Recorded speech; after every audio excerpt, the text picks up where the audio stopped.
Dans l'ombre des échecs, la Belgique se dresse, prête à montrer au monde sa jeunesse en liesse. Avec des talents frais, une génération dorée, ils s'élancent sur le terrain, prêts à tout donner. L'Euro 2024, leur scène de rédemption, pour prouver à tous leur vraie dimension. Belgique, en avant, vers la gloire et la victoire. Ton heure est venue, écris ton histoire.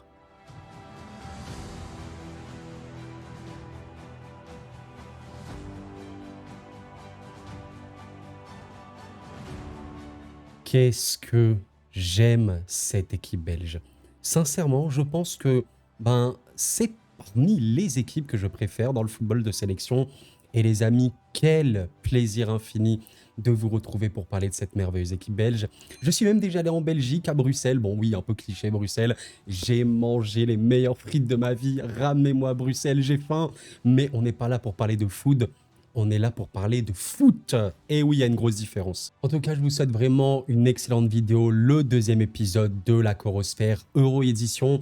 Et vous savez, je pense que pour vous teaser, comment mieux définir cette Belgique par le mot imperfection. Mais c'est justement son imperfection qui la rend si belle. C'est vraiment une superbe équipe. J'espère vous partager un petit peu la passion que j'ai envers cette équipe de foot. Vous le savez, si vous me suivez depuis longtemps sur cette chaîne, je supporte évidemment l'équipe de France. Mais voilà, moi, je n'ai pas de problème avec les Belges.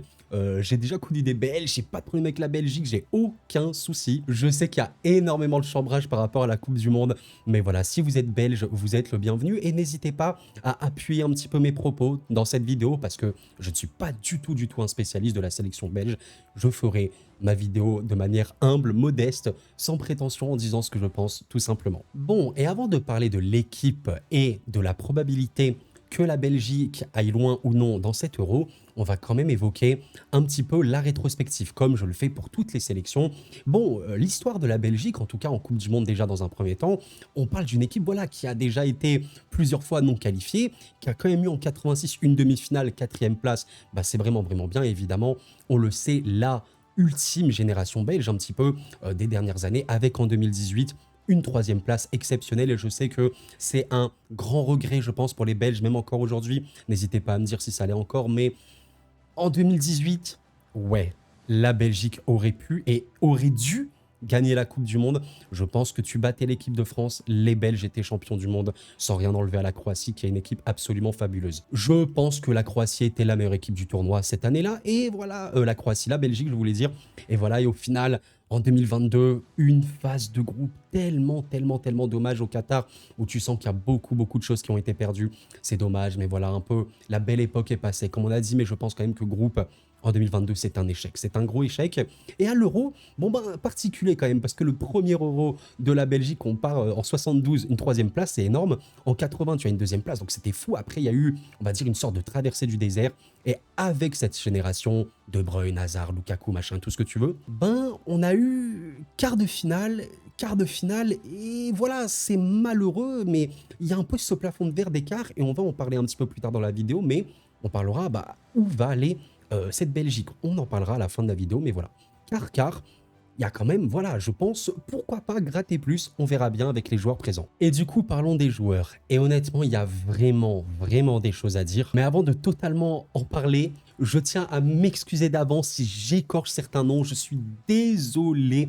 Je ne connais pas la prononciation de certains noms, donc au pire, je vais les appeler par leur prénom, ce sera plus simple. Mais voilà, on va regarder déjà l'effectif dans son ensemble. Je ne vais pas citer tous les joueurs, mais voici les joueurs qui ont été convoqués par monsieur le coach Tedesco, qui a notamment entraîné Leipzig dans un club de football, évidemment, en tant que coach de club, je veux dire, et qui fait vraiment un taf plutôt très bon avec la Belgique, il me semble.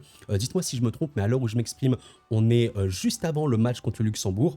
Il me semble que la Belgique est toujours invaincue sous Tedesco. Voilà, je n'ai pas revu cette info, vous me dites si c'est vrai ou non. Et je pense que pour indiquer à quel point cet effectif est particulier, on peut conclure un truc très rapide.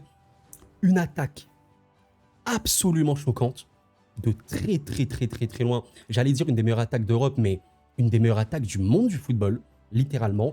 Par contre, derrière, je vais pas dire c'est nul, quand même pas, attention, mais c'est un peu sombre. C'est pas, voilà, c'est pas non plus le truc le plus évident, le plus fou défensivement. Et surtout, et ça c'est quand même quelque chose de très très triste, et je serais vraiment curieux d'entendre l'avis des Belges, parce que je n'ai pas vraiment d'infos. Regardez les gardiens convoqués. Ben, il y a Matsels qui est honnêtement un vrai bon gardien, on a même vu en Ligue 1 qui était super bon. Castells qui devrait normalement partir titulaire, parce que oui, comme vous le voyez, Kaminski, il me semble gardien de Luton Town, il n'y a pas Thibaut Courtois. Et oui, Thibaut Courtois qui, je pense qu'on va pas développer plus longtemps pour dire que c'est largement un des meilleurs gardiens du monde. C'est peut-être le meilleur quand il est là, quand il est en bonne santé. Il n'a pas été appelé. Je suis désolé, mais dans l'analyse à la fin de la vidéo, à quel point la Belgique peut aller loin, ben, tu n'as pas le potentiel gardien du monde, meilleur gardien du monde. C'est chaud.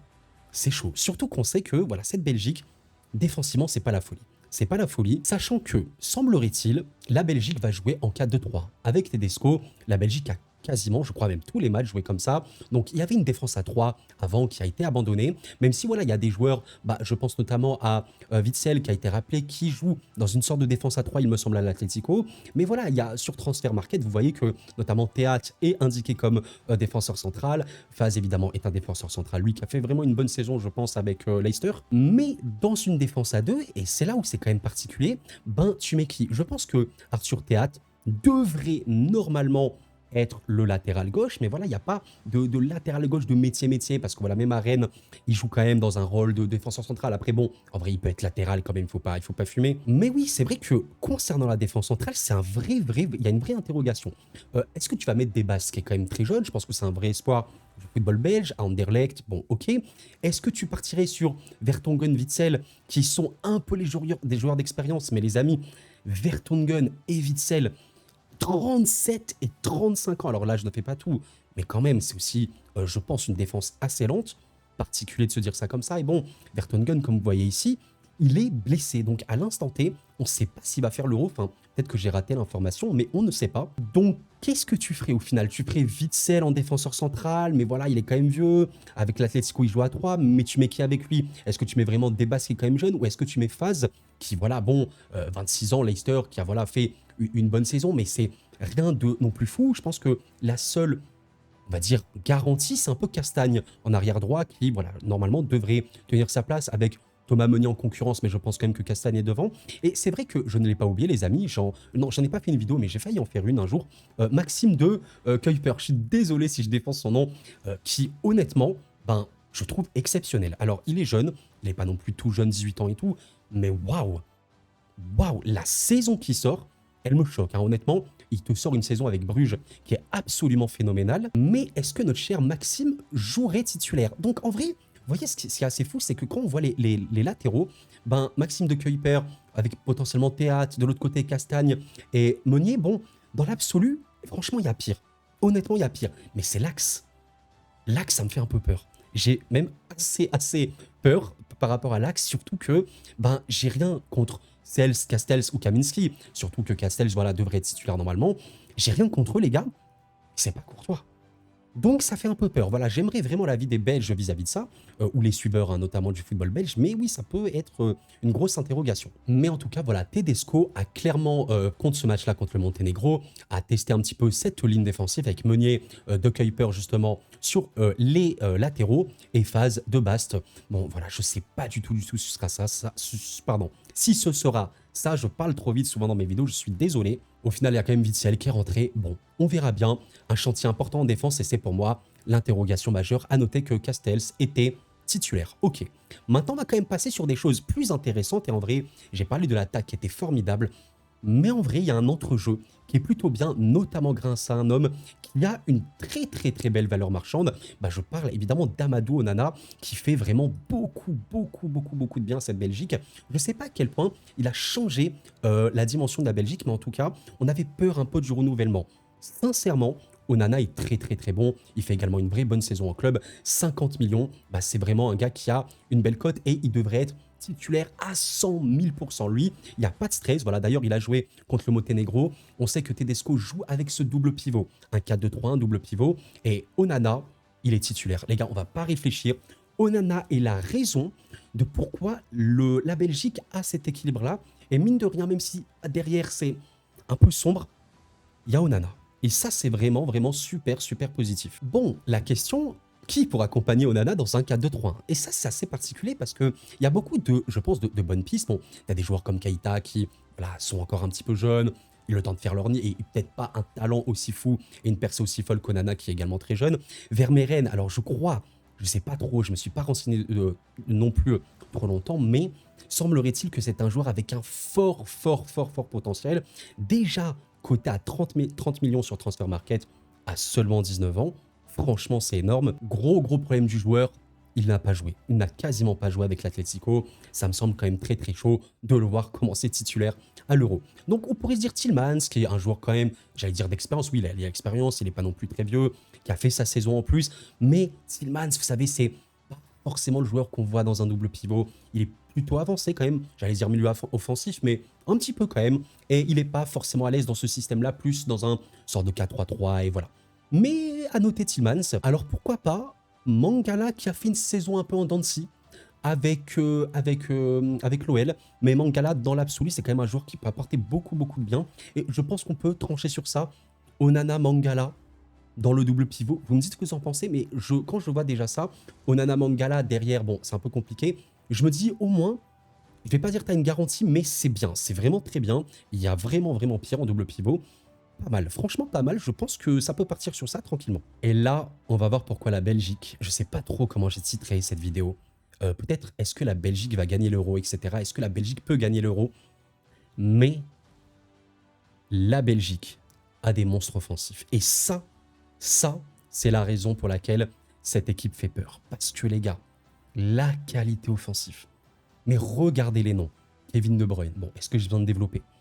Charles de Ketteler, je suis désolé si je prononce mal, on va l'appeler Charles.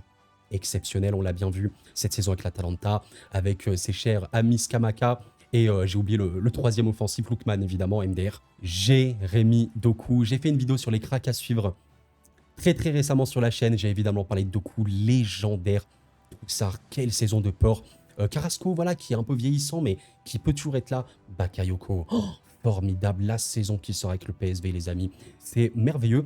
Et mine de rien, bah, il y a encore, les gars, regardez déjà la qualité qu'il y a. J'allais parler de Luke Bacchio, qui, franchement, a fait quelques petits moments avec la Belgique. Il me semble qu'il a pas mal marqué. Bah, à noter quand même en tant qu'ailier droit. Et les gars, Openda plus Lukaku, non, c'est flippant. Non, s'il vous plaît. S'il vous plaît, la qualité belge offensive, elle n'a pas de sens. Elle n'a pas de sens. Mais la question, bah tu fais jouer qui? Donc j'invite les gens, que vous soyez belge ou non, c'est quoi votre attaque belge pour cet euro? Quelle est l'attaque de la Belgique que vous voyez? Doku, me semblerait-il, est titulaire à 2000%. Ça, c'est clair, net et précis. On parle d'un 4-2-3-1. Ok. Bon, De Bruyne, normalement, même si on sait qu'il a eu une absence avec la Belgique, va jouer titulaire. Hein, ça me paraît complètement normal en tant que numéro 10, machin et tout. Ok. Mais après, on met qui? Et c'est un peu plus compliqué parce que on partirait du coup, on va dire, en numéro 10, ok, De Bruyne. Côté gauche, Doku. Maintenant, côté droit, bon, Bakayoko, me semblerait-il, est quand même devant Luke Bacchio, mais qui peut être très bon. Mais en même temps, ben, je suis désolé, des mecs comme Charles, il peut être totalement titulaire. Trossard, la saison de porc, mais de porc qu'il fait encore une fois avec l'Arsenal, enfin depuis qu'il est Arsenal, même avant, c'est chaud. Bon, ben, est-ce qu'il joue? Est-ce qu'il serait plus en backup? Potentiellement d'un De Bruyne, si jamais ils veulent rentrer en cours de match, j'en sais rien. Bon, on partirait alors sur quoi? Quand même Bakayoko, ailier droit, et du coup, on met qui dans l'avancante? Parce que oui, c'est un 4-2-3-1. Openda ou Lukaku. Et c'est là, en fait, le truc. Parce que la Belgique peut même jouer avec un faux neuf en mode Trossard, même si en vrai il est quand même un peu meilleur plus bas. Il peut jouer même avec Charles de Ketteler. Bon, il peut se débrouiller, mais normalement ce sera un avant-centre classique. Mais est-ce qu'on met Lukaku ou Openda? Et c'est ça en fait le truc. Parce que je pense qu'on va être à peu près tous d'accord pour dire que oui, Lukaku est une légende de la Belgique. Facilement, Lukaku est de très loin le meilleur buteur de l'histoire de la Belgique, il n'y a pas de problème. Bon, maintenant qu'on a dit ça, Lukaku, honnêtement, il fait une saison, ok. On est loin non plus de son prime, on n'est plus à son prime. Et surtout, Openda, il fait une saison de gros porc. Avec Lens, Openda faisait une saison de porc. Mais là, avec Leipzig, il fait une saison de gros porc. Donc ça veut dire qu'il est malade, le boy. Il est monstrueux. Est-ce que tu peux oser mettre Openda sur le banc tout l'heureux? bah, c'est quand même Lukaku, quoi. Et il a 31 ans, il n'est pas non plus ultra vieux, il peut toujours apporter. Et je pense que Lukaku, il doit se faire acheter.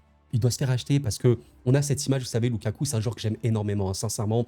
Lukaku, il est formidable, un buteur hors pair, mais purée, qu'est-ce qu'il a raté. Oh là là là là là là.